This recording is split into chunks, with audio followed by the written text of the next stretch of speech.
어제 국내 증시 생각보다 더 크게 상승했습니다. 미국 트럼프 행정부의 유럽연합 관세 유예 소식에 환율이 안정되고 대선 기대감까지 작용했습니다. 이제 안도 랠리의 시작일까요? 코스피 2650대가 주요 저항선으로 여겨지고 있어서 오늘 돌파할 수 있을지가 관건입니다. 어제장 복귀하면서 오늘장 투자 포인트 확인하시죠.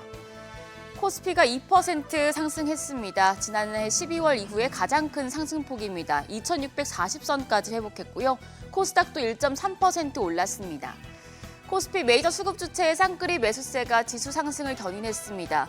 외국인이 1,000억 원 넘게 순매수했고 기관 장 막판에 매수세를 키우면서 대형주 상승을 주도했는데요. 4,322억 원 매수 우위였습니다. 개인만 홀로 5,000억 원 넘게 팔아냈습니다.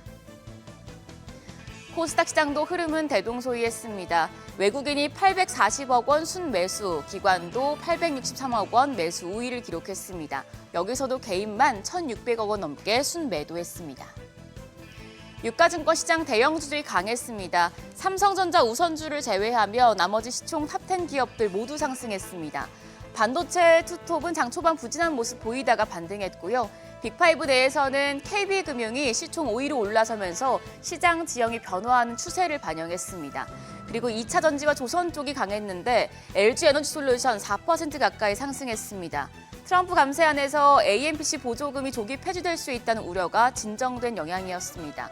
조선 테마도 전반적인 강세를 보이면서 HD 현대중공업이 6%대 상승세 시현했습니다.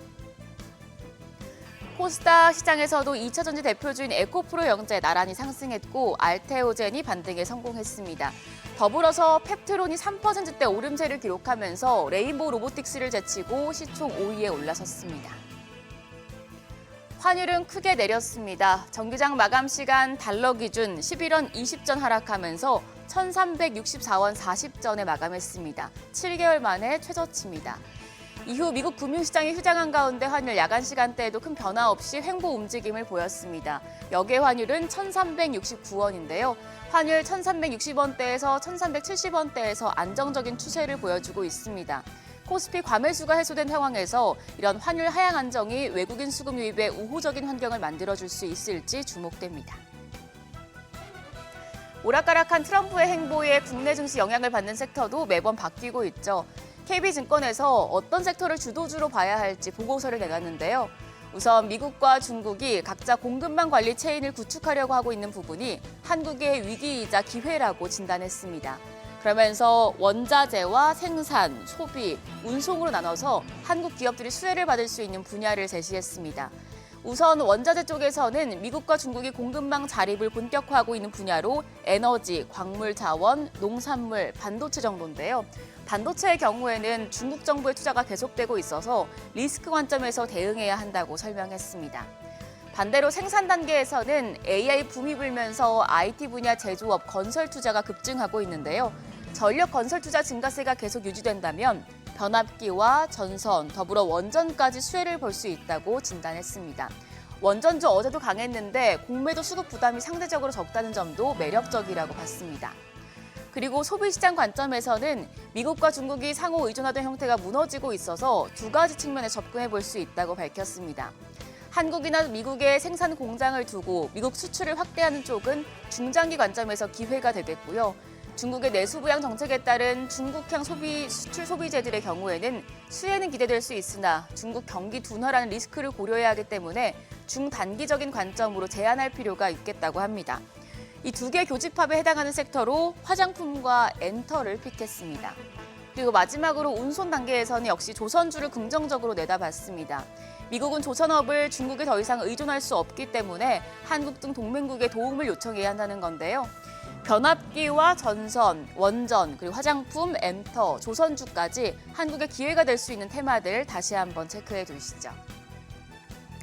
일정입니다. 오늘 밤에 미국의 5월 컨퍼런스 보드 소비자 기대 지수, 미국 댈러스 연준 제조업 지수, 여기에 3월 주택 가격 지수까지 경제 지표들 발표가 되겠고요. 우리나라 대선 후보 3차 TV 토론이 열립니다. 정치 테마주들 또 한 번 요동칠 수 있겠습니다. 한편 어제 시간의 거래에선 뚜렷한 움직임이 나타나진 않았는데요. 그나마 전 거래일 강했던 유리기판 일부 종목들이 강세를 이어갔습니다. 삼성전자의 첨단 반도체 유리기판 도입 소식에 관련주에 계속해서 호재로 작용할 수 있을지 지켜보시죠. 이어서 넥스트레이드 프리마켓 상황입니다. 뉴욕 증시 하루 휴장한 가운데 유럽 증시는 일제히 상승했는데 우리 시장의 경우 트럼프의 관세 유예 이슈가 어제장에서 선 반영됐기 때문에 오늘장 흐름이 중요하겠습니다.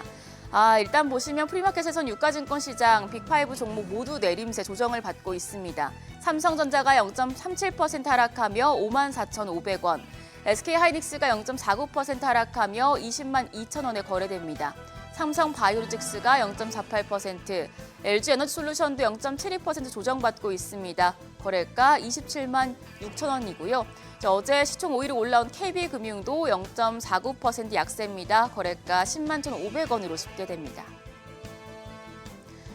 지금 코스피와 코스닥 시장 상황이 좀 다른 분위기입니다. 코스닥 쪽에서는 빅5 종목 모두 상승하고 있습니다. 에코프로 보합을 제외하면 알테오젠이 일단 프리마켓에서는 3%대 강세 보여줍니다. 거래가 34만 2천 원이고요. 에코프로 BM이 0.35% 오름세로 8만 5,800원. HLB도 0.8% 가까이 상승합니다. 거래가 5만 3,100원 나타내고 있습니다. 시총 5위에 펩트론이 올라와 있는데요. 0.44% 강세로 거래가 22만 8천 원으로 집계됩니다. 여기까지 프리마켓 점검했습니다. 최근 시장 주요 저항대로 여겨졌던 코스피 2650선까지 단숨에 올라와 있습니다. 이 구간에서는 밀리는 모습을 자주 보였었는데 외국인 투자자들이 어떤 포지션을 취할지가 중요하겠습니다. 과연 밀릴지 돌파해낼지 지켜보시죠. 지금까지 어제장 오늘장이었습니다.